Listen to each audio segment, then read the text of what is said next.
Then I'm going to change our banner to be the 2-person view. This one. There we go. And we'll change that back when she gets on. So welcome to the entire world. We've got a million people listening. That's right. Do you have any plans this weekend? Hopefully not, right? In my 30s now, it's like not having plans is the best kind of plans. I'll stand with you. Oh, nice. Yeah. I switch. Usually I sit before I go live because I can only stand for so long. So like 45 minutes in, if I usually have to sit. Nice. So I try to sit right beforehand and get the most out of it while I'm on a podcast or live stream or whatever. I like the Vim sticker on there. Oh yeah. We'll talk about your terminal setup all the at the stickers. Yeah. Nice. I just started. I've got a newish laptop that I just started putting stickers on. So I got to kind of build back up the sticker cred on the laptop. Sweet. Khan on YouTube. What's up, Khan? Welcome. Thanks for being here. I feel like I should. I didn't schedule this. Like YouTube, you schedule the streams versus Twitch, you just go live. And I didn't schedule on YouTube earlier in advance, which I probably should have done. Will Johnson from Auth0 is hanging out on Twitch. What's up? Welcome. I'll get to Will won't be there, but I'll go to the Auth0 events with my wife next week, or starting next week in London and Berlin for Developer Day events, which is going to be exciting.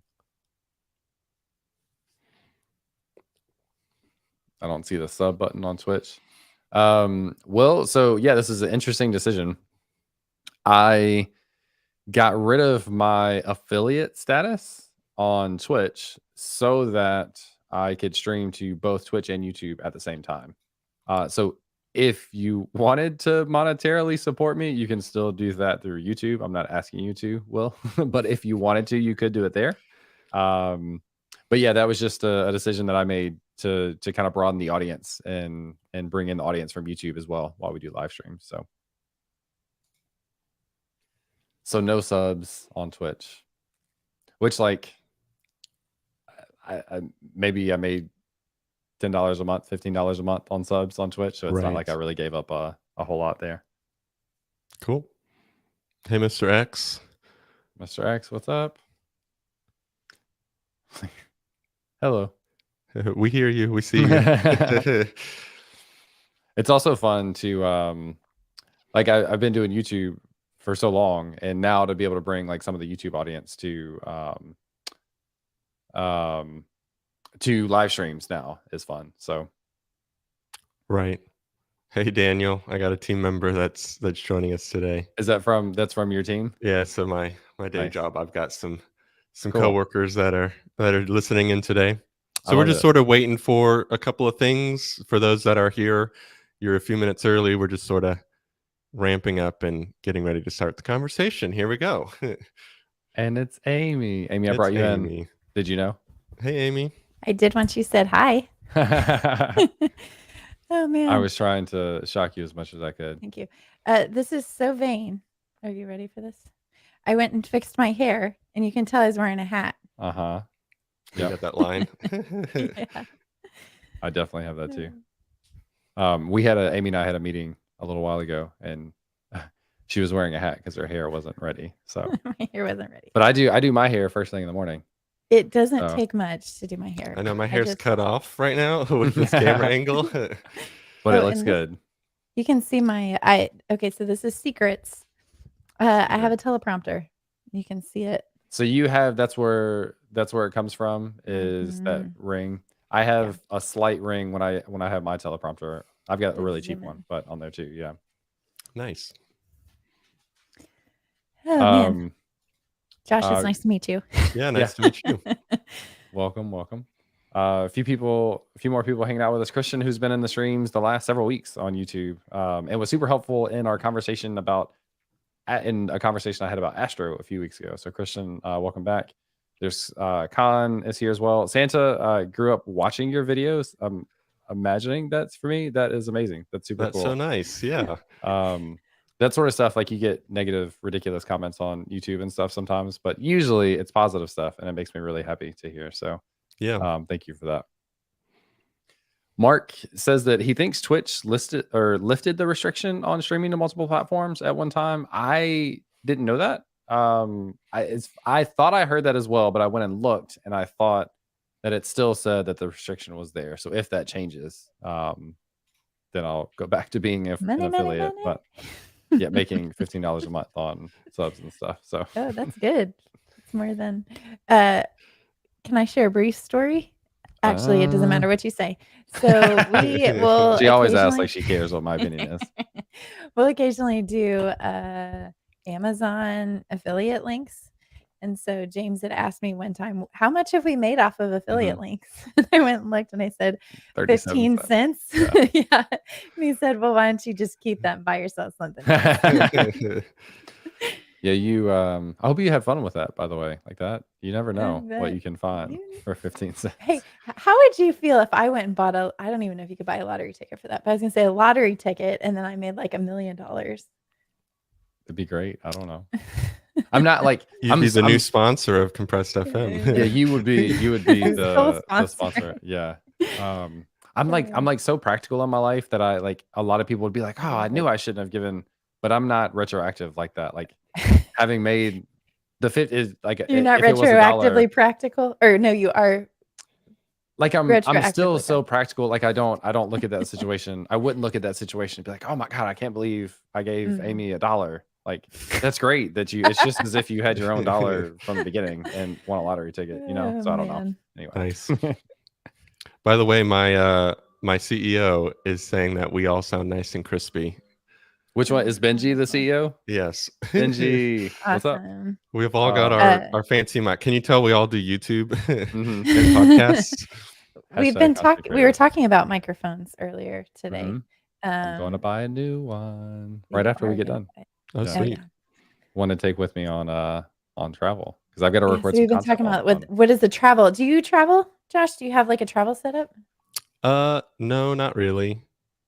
But I would like to start. I've been submitting call for papers and stuff, so I'm thinking I'll be in the circle again. But yeah, sweet. Well, have you?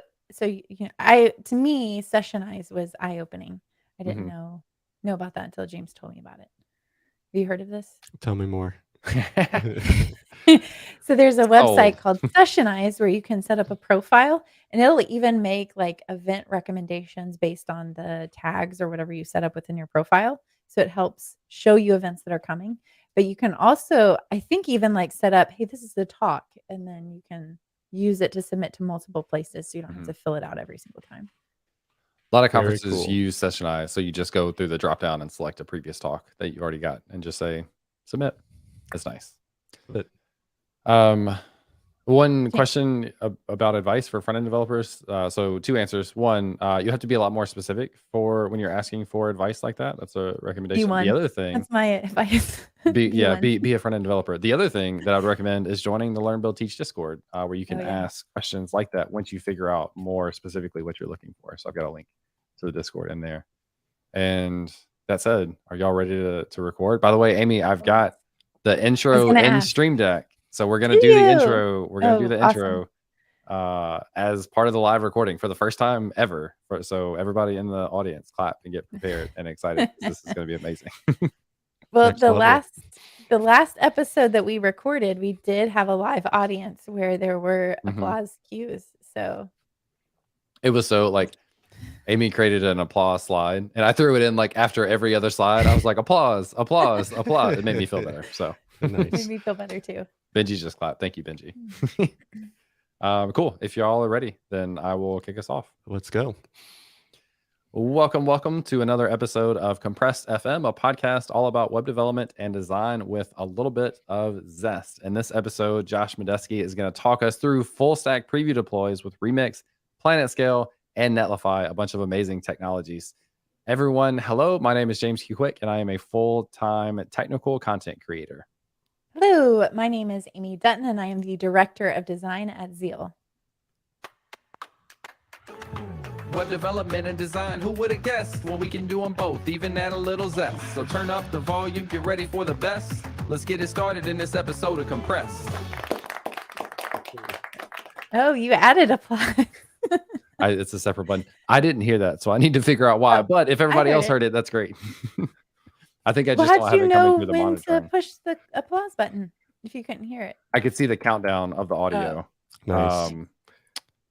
That was fun. Okay, something for me to figure out later on. Anyway.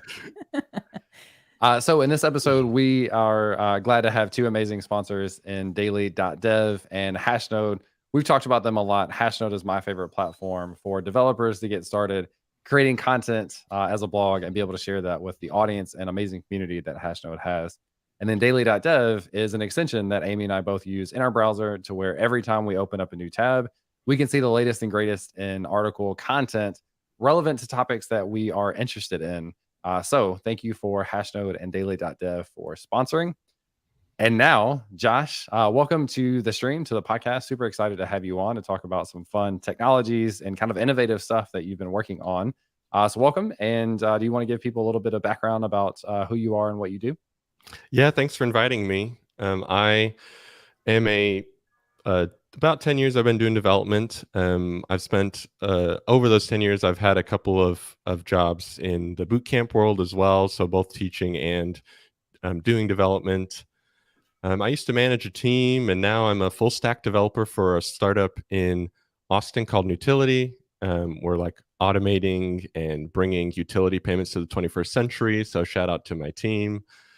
And I spend a lot of time in the terminal. So I do I'm a NeoVim user and all the keyboard shortcuts. And so happy to dive into that maybe later in our conversation. But yeah, so full stack developer, mostly web apps, JavaScript, TypeScript. That's my strengths.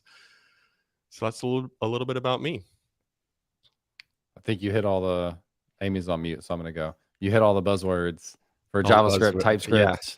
Yeah. You mentioned terminal. I'm not a NeoVim user, but I am really excited to kind of hear your take on your terminal setup because I just went through my terminal setup recently. So I'm excited for that. We'll hold that to the end of the episode. I'll let Amy say whatever boring thing she was going to say while she was on mute, and then we'll kind of let. Oh, what compliment for who? Then I take back boring. If it's not for you. Oh, okay. For Josh, I love his Coldplay record. Oh yeah, we got vinyl in the back, and we've got a physical notepad where I keep track of my day. Oh, so I'm a very analog developer. I love that. So you kind of mentioned before we actually started recording, the importance of kind of setting the stage in context. So before we dive into the specific things that we'll talk about, do you want to kind of introduce the idea of preview deploys, what they are, why you need them, why it's going to be useful for people to set that context before we actually dive into specifics? Let's talk about it because we could probably talk all day about JavaScript frameworks and database providers, but at the end of the day, I don't think that choice matters as much as understanding conceptually what's going on here and what is on offer. And so typically you have deployment, you have a production version of your product. And for full stack, that will include server-side code, client-side code, a database. And all too often, there are lots of other small pieces that come together to make your product fully realized, like serverless functions or plugins, like maybe there's scripts like Google Analytics and all that sort of stuff, right? That all gets baked together. And so you end up with your developer experience can often be a bit overwhelming, especially we've just onboarded some new people this week at our company. And so it's wow, there's all of this stuff.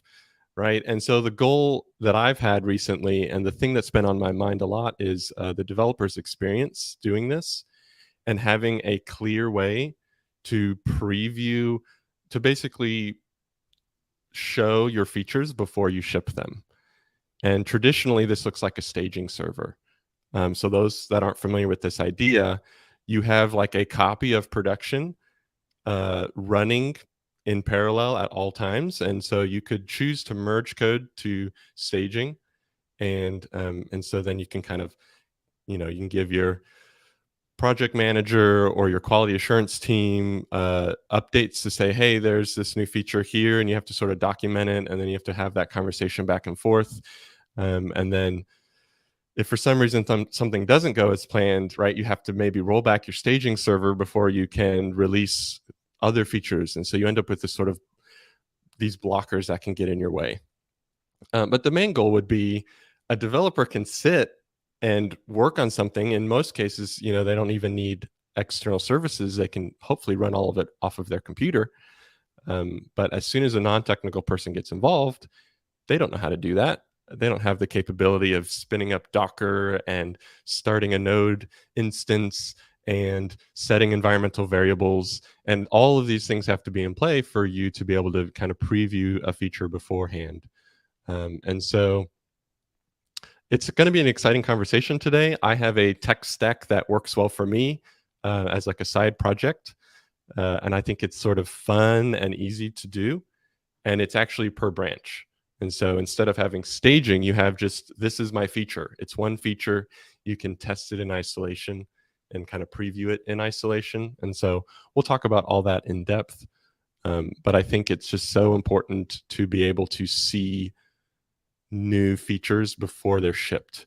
I think we all can maybe agree that that's important and valuable, at least when you have customers and there's money on the line, that you want to be able to see how things are and that they meet all the requirements of everybody, including non-technical people, before you ship it. And so that's sort of the driving force behind this conversation today. I want to highlight the fact that you made a hot take. Hot take. Whether you realized it or not, that the stack doesn't matter. Because you're saying the tools, or am I remembering this wrong? So I've been around long enough to know that it really usually doesn't matter what tool you choose. It just matters how you use it. Well, and I wanted to highlight that too, because I agree with you, but also I wanted people to take note of that. I feel like we spend so much time with FOMO, fear of missing out on the latest and greatest framework. There are so many options out there. How do I know that I'm choosing the right one? What happens if I pick the wrong one? What if I go with React over Vue or SvelteKit or whatever? That at the end of the day, the end user doesn't know what's running under the hood, and they really don't care. That's right. And unfortunately, it goes a layer deeper. Any non-technical person also doesn't care. So this is going to be in your team. This is your co-founders and your operations team. Like, they don't care either. It's only this small fraction of people that care.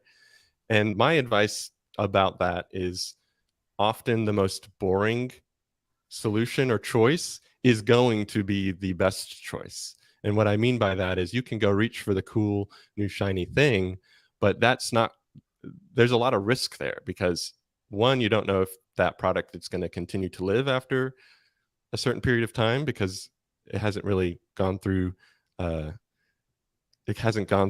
of the things that a product needs to go through to be robust and solid and trusted. So we're going to see comments here today, maybe of like, what's the best front-end framework and what's the best database to choose, and it's going to probably be the most boring answer we can give that will be the most solid, stable, and give you longevity in a product, right?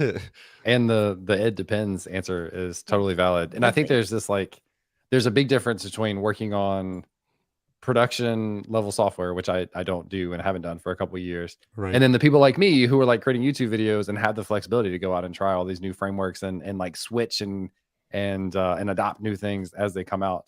So there definitely is a big difference there. I think in terms of it often doesn't matter. I think that's like most of the time true. You do get to like usually scale issues is where it does become much more important about specific technologies and use cases and understanding when and how to use them. But at the end of the day, it's all about what works. And I wanted to call out a comment from Are you going to call it the same one? Oh yeah. So the tools matter about hiring talent and being hireable, but the product itself hardly ever matters. So I do think that's a good call out. I'm going to argue it's not. Okay. Well, we can. All right, go ahead, Amy, and then we'll do a little back and forth, and then move on. Yeah, you go for it. So one of the conversations that we've had is, so at work, our primary stack is Rails and React. So do we hire somebody that comes with Python experience? Or somebody else was talking about PHP in the chat. Do we hire somebody for those skills? And the argument where I feel like we're moving towards, or I don't know if we officially landed here, but sometimes yes, because when you're learning once you know one language, it's easier to translate to another language. A lot of it is more about thinking than it is about actual syntax. So if somebody can come to an interview and tell me I know these concepts, I'm like, especially if they're a senior, I know they're going to pick up our stack very quickly. So it doesn't necessarily matter that they're not a Rails or React developer. I think the opposite side of that is if you have a boring tech stack, you may find, and James is smiling because he worked at this trendy, cool database as a service company for a while. Some very talented developers may go, you have a super old legacy product. I'm not even interested in working for you. Yes, So I agree with that. can happen, but it Attracting shouldn't. talent. Yeah, Yes. so that's more attracting Yes, talent. I agree. I 100% agree. If you code in Cobalt and C++, Yeah, good luck. Hard. Yeah. I'm wholeheartedly on board with like it's easier to learn one language after learn another language after learning one, learn another framework after one. I've talked about that a lot, so I totally agree. I think that like one other from a looking for jobs perspective is a lot of companies just aren't that progressive and aware to know that. Like a lot of companies look at like we've got harder requirements. We need a React developer. We're not looking for a Vue developer because they may not understand the ability for someone to come and make a transition. So I think there's definitely a balance there. If you're looking to make yourself the most hireable and you specifically want to do React, you probably want to show experience with React. If you're open to things, then you just have to go in and confidently make the pitch. So like I've used React.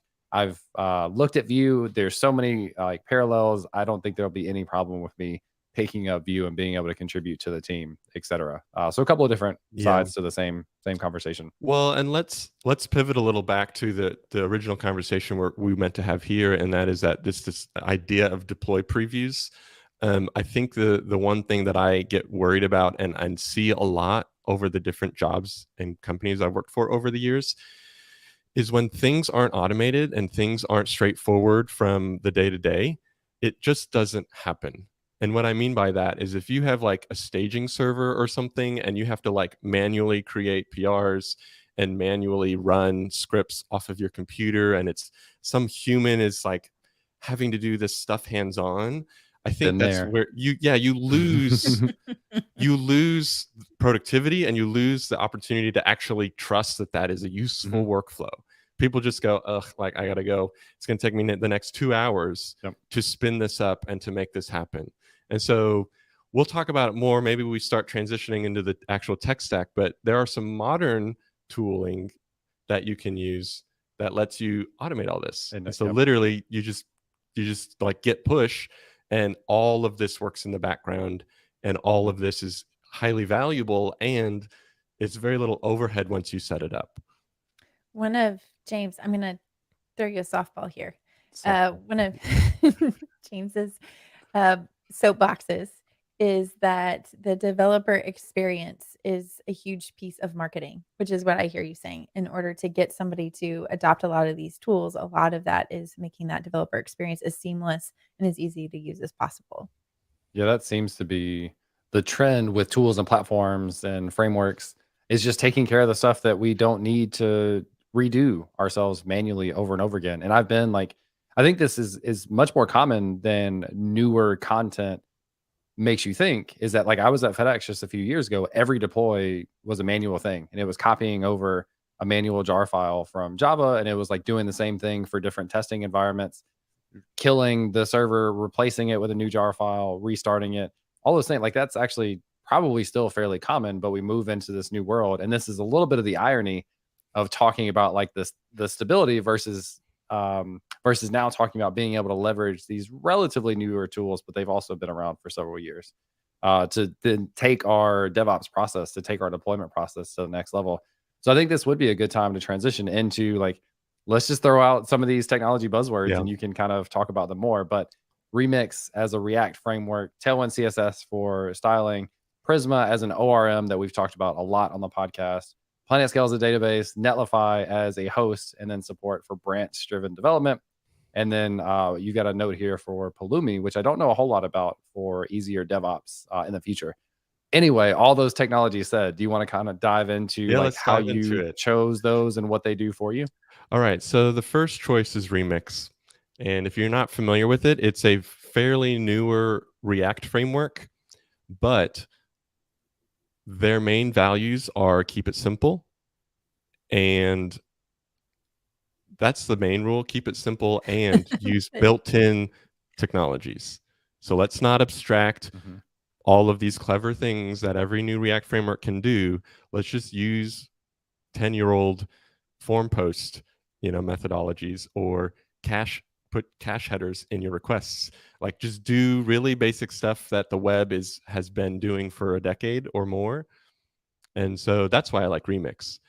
And we've talked about front end, back end, and how you would have to, like, to make this sort of feature work, you would have to have all those things going up and building and doing everything they need to do. And the way that I do it now, at least with some of my projects, is Remix is a full stack framework. And so when you go to write server logic, you're really just writing some TypeScript code that's ran through like a serverless function on your route.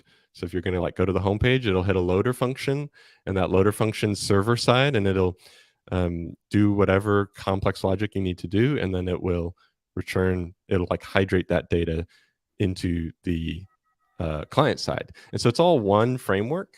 And so that means I don't need to run an Express app and like get some long running server going. And in general, Remix is very different from a traditional single page application, which I don't like, especially after using Remix more.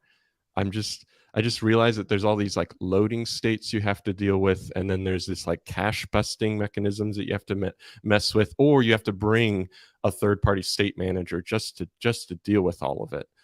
And then you'll end up with like this React component changes state. So how do you like change the headers, like, user component? It's like those things aren't even close to each other. But with Remix, they use nested routing, and so if you make a change in one place, the entire view, so every nested item outside of it, if that makes sense, automatically just reloads. And you don't even have to call a reload function. It just does it without you having to mess with it. So I have found Remix to be incredibly satisfying and refreshing in that it's just very, very simple. I don't really have to bring in any third-party like JavaScript tools and packages to like create a successful product. And so that's the main piece of this, that like you just ship the Remix app. And with Netlify, they offer branch deployments and they offer PR deployments.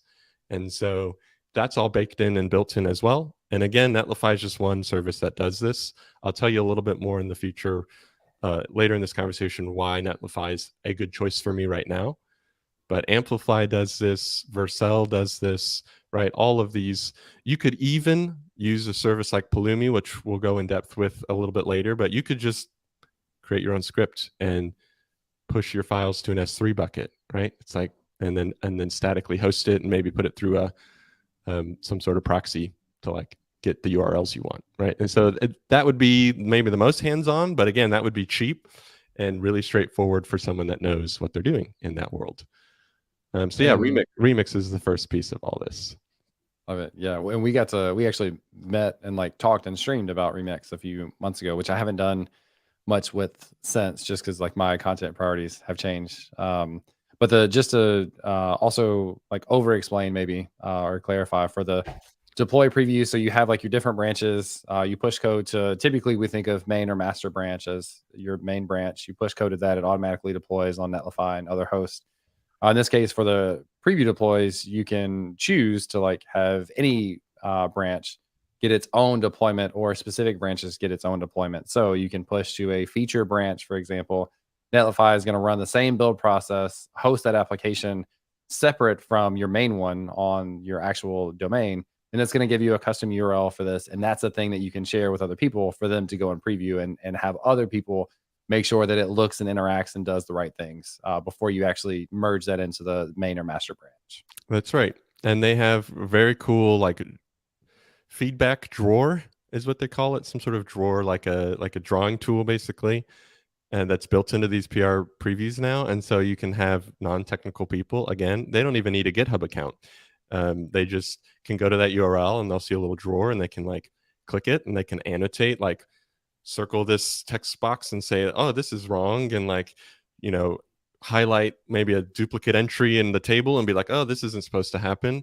And then when they hit save, it just goes to the GitHub pull request as a comment, which is super cool. I haven't used it too much, and we're not using Netlify in my day job, so this isn't of a high value to me, because of most of it that I work on with Remix and all these tools is just I'm a solopreneur, as we say, right? So they're just ideas that I build on myself, and every now and then I get some feedback from others. But yeah, it's cool. It's exciting to see that they're helping non-technical people be able to do this. And those URLs we talked about are just like branch name -- thing namespace.netlify. And so it's like it's super straightforward to get a sense of how that works once you start using it. Yep. I've used similar tools with BugHerd, and I can include links in the chat.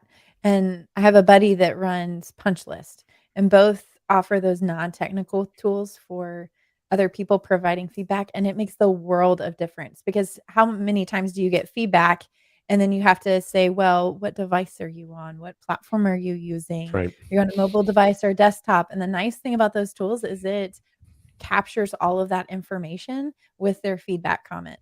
So I don't know specifically if Netlify Drawer uses that. I haven't tried that before, so I'll have to take a look. I'm not sure. I haven't used it enough to know that. But to your point, I think what the non-technical people don't realize is if we get vague feedback, we are often very unproductive. We don't know how to fix the problem because there's not enough context for us to even realize what went wrong. And often I know myself, we can spend a whole afternoon just trying to recreate the problem because it's not obvious how the problem, came to be. And so this sort of continual feedback loop that we're talking about today with this preview deploy is just like a systematized, automated way to provide the right context to your development team to make it very, very straightforward for them to be more productive. And developer salaries are expensive. And so you want, as a non-technical person or a co-founder or whoever's in accounting, you want to be able to say and justify the price of your developer and justify, how much they're producing, right? And that's hard to measure. Some people are really, really specific about it, and others are just like, "We're glad you're here," and like just keep doing a good job. And so I think the hardest part about all this is getting people a sense of what they're missing out on, like the productivity gains you'll get if you have a system like this in place. Like you'll be more productive.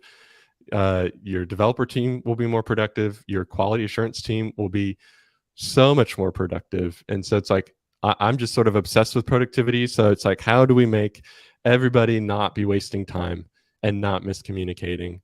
And that's my big goal in this conversation, and seeing that this sort of automation can bring you those productivity gains. Mm-hmm. Absolutely. Before getting into the automation itself, do you want to just take a couple of minutes to talk about the database choices? And not a whole lot of people have. It's a clicker for doing speaking, like presentations and stuff. And like you see people kind of like walk a little bit to the center of the stage or like walk away from their computer. And then when they change slides, they have to walk back and that sort of stuff. And it really kind of messes up the flow. Like it's not a big deal, but it really kind of adds choppiness to the flow when you're speaking. And especially when you're able to time clicking, changing slides with like actually talking, like, and those things time up really well. I think it's such a nice effect. And anyway, I gave a presentation yesterday, and we were in person at Magnolia JS the other week. And it's just super useful to have to be able to change slides. So it's not the most exciting thing, but you can get one on Amazon for 20 or 30 bucks. And it makes doing presentations for anybody that is a speaker or is interested in doing speaking. It just makes it a whole lot easier to work with. So I also will plug my YouTube channel, and I'll plug 2 specific videos. So I just did one recently on developer career advice, and it's like 5 5 things that quote unquote successful developers do. And it's a little less traditional advice, I think. So it's like, I think it gives people some different things to think about from a developer perspective. And then you also mentioned, Amy, working on working on the compressed FM website. And so I published a video about setting up automation to do cover images for our guest episodes in Next.js, grabbing information out of Sanity and then using Cloudinary to make those images. And I thought it was a ton of fun. So that's a recent video that I have that I think would be worthwhile checking out. Cool. And we've got a shout out. I'm going to shout out Raphael. He's talking about Raycast, which is a Spotlight replacement, Alfred replacement. I'm also in that transition of trying to migrate all my Alfred workflows to Raycast. It's been cool. So nice shout out. Love it. Yeah, I use Raycast as well on mine. I don't think I take advantage of it as much as a lot of people do, but I definitely enjoy it on my machine also. Cool. Sweet. That's going to do it for this episode. And the next one, we're going to talk with someone about something. Do you know right offhand what it is, Amy? I'm looking. I'm okay. Just ending it there, or I can do a real outro. Rizal Scarlett. Oh, cool. Sweet. All right. So that's going to wrap up this episode. And the next one, we're going to have Rizal on from GitHub to come and talk to us, I think, about Copilot, which should be a lot of fun since we just mentioned it in this episode as well. So thanks, everyone, for hanging out, for listening. If you enjoyed it and you're on a podcast app, make sure to rate, review, all the things to help other people find the podcast. Also, thanks for watching and listening, and we'll catch you next time. Rats, wrong thing. In the meantime, that's all we got. That's what I do for my YouTube videos. I was gonna say, you did that the other week too. Yeah. Thanks, everybody. It was fun. Yeah. And thanks everyone for sticking around. I know we had some issues, unfortunately, on YouTube. So for people that like migrated from YouTube to Twitch, thanks for doing that. Sorry about that. Unfortunately, we had I don't know what it is. Hopefully a StreamYard thing that'll get figured out. Yeah, and also the people who stuck around from the Spanish live stream. Yeah, that's cool. Super cool. Yeah, that makes me really excited. So if anyone wants to join in the future and add commentary in Spanish, I would love to be a part of that. I also, it's become more difficult now that I'm studying French, because I mix French and Spanish up so often in my head that it's really difficult. So it's been a challenge recently. Spanish. Yeah, Rafael, I think you joined after the raid. So we got a raid from Matias, and then I greeted, which that stream had been in Spanish, and then I greeted everyone in Spanish for a little bit. I'm assuming, does Rafael speak Spanish? Is my guess is why you're asking / excited about it. So anyway, I am trying to find the perfect Rubik's Cube B2. A 12 by 12. There you go. You will be able to solve that in I've got a 5 by 5. They're exponentially harder to solve as you add one more layer. Yeah. You have? Oh my goodness. Yeah. What's the bigger one? 5. So 4 and 5. Also, can you solve them? Do you have a 2 by 2? I do have a 2 by 2. Those are fun too. Yeah. It's funny. People think 2 by 2s. If you don't know how to solve a Rubik's Cube, people think 2 by 2s are easy, and they're not. You actually still have to know intricate moves. You just have to know less moves to be able to solve it. That's right. Also, comment from Leo. Your Spanish is very good. I'm from Argentina. Yo tengo un amigo de Buenos Aires y pasé mucho tiempo practicando con él y su familia, y entonces yo hablo con los acentos, o el acento de Argentina, como yo y vos sos, y diferentes expresiones. So there's my Spanish that I speak is heavily influenced from specifically Argentina, and my accent. Really? And some of my pronunciations and words that I use. Is that from your education? Not at all. It's from specifically my friend in high school and his family were from Argentina and almost exclusively spoke Spanish. And that was my opportunity to literally just pester them constantly to ask them questions about so cool. Why this and why that. And the interesting thing about that is when I would go and take tests in high school or then beyond in college, because I have a double major with Spanish, I would have to separate out how I would talk to them, because different things like commands in Argentina, maybe specifically Buenos Aires, are different. And so they they wouldn't pass a test if you use them Interesting. versus what you should answer, the traditional Spanish. Oh, right. Yeah. So there's pronunciations and like different words that just get used differently. That I would have to kind of separate that out for the formal education piece. But this might be a dumb question. Is that like American English versus British proper English? Somebody else more complex? Probably. I think it's a little bit more complicated because there's lots of ways that people speak, like different regions of Spanish speakers. Like, yeah, I think there's definitely a parallel there. That and we definitely similar in concept. Yeah. Yeah. Okay. Going to UK, like I definitely hear words that I've never heard before. Definitely have the porteño. I've never actually heard that word before, accent. But yeah, it's like the unique thing that I bring with the Spanish that I speak that I think is fun. And that's why I would like to visit Argentina specifically at some point. Cotter's asking, what I use for learning French. I'm practicing on Duolingo. Je veux apprendre le français. I want to learn Spanish. Nice. Je veux parler français. So yeah. Okay, interesting. There you go. There's your answer.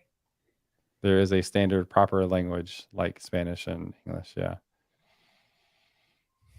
I also remember one comment early on when I was learning, and we should wrap up because I know we're like super over. That my friend was telling me when I was really early learning Spanish, he was like, it's funny, my dog speaks more or like understands more Spanish than you do, because they would speak to the dog in Spanish. Oh, funny. It's also really interesting. I've kind of gotten humbled on like the definition of speaking fluently, because at one point I thought I did, and I don't at all. Like I would say I could read fluently in Spanish. Because I've read several series in Spanish, but speaking is totally different. And like my level of speaking in Spanish, although I feel like I know a lot, is like really probably comparable to like a 4-year-old. Like a 4-year-old speaks more. A 4-year-old in their native language will speak more of that than I do Spanish, to be quite honest.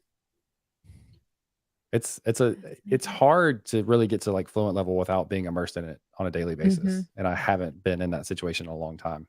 Right. Christian, I did German for a little bit actually, but I don't remember anything because it's been a while, sadly. Yeah. Well, thanks for having me on, guys. That's the exit. Yeah. Just like, okay, we've digressed. Let's talk about programming languages. Those I know. Programming, that's fun too. I speak like 12 languages, right? That's right. 12 11 of them are programming languages. Is exiting equals true? I am going to rate us over to codingcat.dev. I think they are live. So I'm going to kick that process off. It'll officially be over or sent everyone over there in 8 seconds. Thanks everyone for hanging out with us. Really appreciate it. Great to talk languages and technology and stuff. And we'll catch you next time. Actually, I won't. Amy, I think, will be running it next week, same time. So see y'all. Bye. I don't know if it'll be the same time. I mean, same place.